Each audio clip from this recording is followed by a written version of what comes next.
साथियों नमस्कार। निष्काम भाव से किया गया कर्म ही पूजा होती है। आइए जानते हैं कैसे।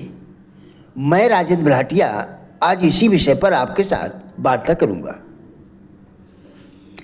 त्याग को बिना समझे संन्यास को समझ पाना संभव नहीं है। गीता में कहा गया है कि मात्र कर्म को छोड़ने से कोई निष्काम नहीं हो जाता और कर्म को संपूर्ण रूप से त्यागा भी नहीं जा सकता।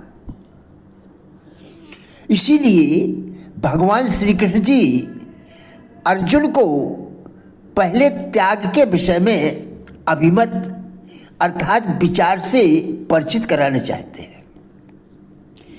मनुष्य को यज्ञ, दान और तप अर्थात अपनी इंद्रियों और मन को वश में करना एक विशेष उद्देश्य या आत्मिक और शारीरिक अनुशासन के लिए कष्ट सहना, इसे त्याग, संयम और साधना भी कहा जा सकता है।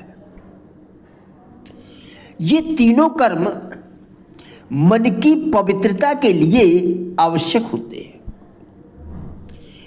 अर्जुन ने प्रश्न त्याग के संदर्भ में पूछा है, परंतु भगवान कृष्ण उनको त्याग के स्थान पर पहले अपनाने योग्य बातें बताते हैं। जिस प्रकार हंस दूध व पानी में से दूध को ग्रहण कर लेता है तो पानी अपने आप छूट जाता है, वैसे ही भगवान कृष्ण अर्जुन को बताते हैं कि क्या अवश्य करें, जिससे क्या त्यागना है और क्या त्यागना है ये और स्पष्ट हो सके। मनीषी शब्द का अर्थ होता है जो विवेकवान और विचारशील हो। मनीषी शब्द का अर्थ होता है जो विवेकवान और विचारशील हो। मनुष्य कर्म के बिना नहीं रह सकता है। जब कर्म करने ही हैं तो वे कर्म किए जाएं जो परहित में हो, आत्म कल्याण का साधन बने। मनुष्य के पूर्ण कृत कर्म ही उसके चित्त की भूमि का निर्माण करते हैं। यदि चित्त में कुसंस्कारों का वास है तो उसको बदलने के लिए महापुरुषों द्वारा बनाए गए कर्मों का अनुपालन करना ही होगा, जिससे चित्त निर्मल बन सके और हम मनुष्योचित जीवन जी सके। एक शिष्य ने गुरु से पूछा, गुरुवर, ब्रह्म ज्ञान का अधिकारी कौन है? गुरु बोले, बेटा, जिसकी भोगों की इच्छा दूर हो गई हो, जिसके कोई मनोरथ शेष ना हो, क्योंकि ब्रह्म ज्ञान की प्राप्ति का अर्थ अपने अंदर के सत्य, अपनी पहचान, अपने मूल्यों की गहराई में विश्वास करना आत्म जागृत होता है। अपने कार्य व्यवसाय के चरित्र को पहचानिए, अर्थात आपका कार्य किस प्रकार का है, कैसे लोग उससे जुड़े हैं, उनका चरित्र तथा व्यवहार कैसा है, व्यवसाय की परंपराएं एवं नियम कायदे क्या हैं, इन सबको समझिए। कार्य व्यवहार के दौरान आने वाले एवं मिलने वाले लोगों की सामान्य अपेक्षाएं क्या हैं तथा वे किस तरीकों से पूरी होती हैं।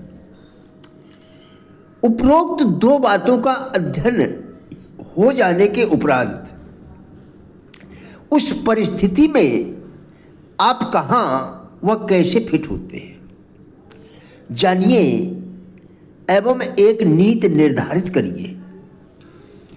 उस निर्धारित नीति अर्थात नियमों का पालन सुनिश्चित करें। यदि पूर्व से कोई नीति तय है तो उसका पालन करिए। अपने व्यक्तिगत हित पूर्ति हेतु कोई ऐसा काम न करें जिससे कि दूसरों का अहित हो।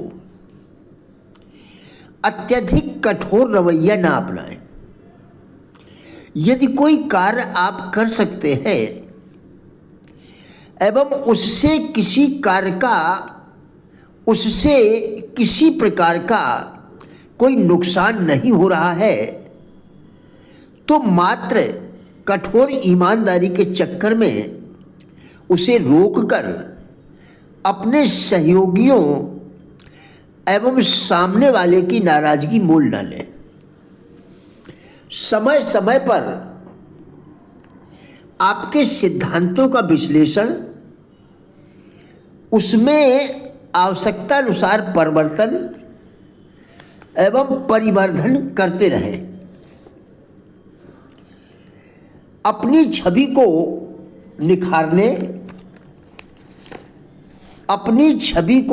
निखारने का प्रयत्न करें, क्योंकि जैसी आपकी छवि होगी वैसा ही आपका महत्व होगा। उपरोक्त बातें यदि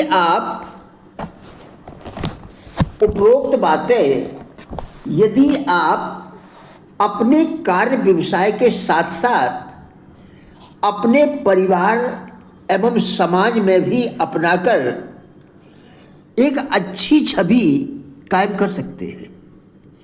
ईमानदारी से अपने कर्तव्यों को निभाने वाले व्यक्ति को भले नाम न मिले, किंतु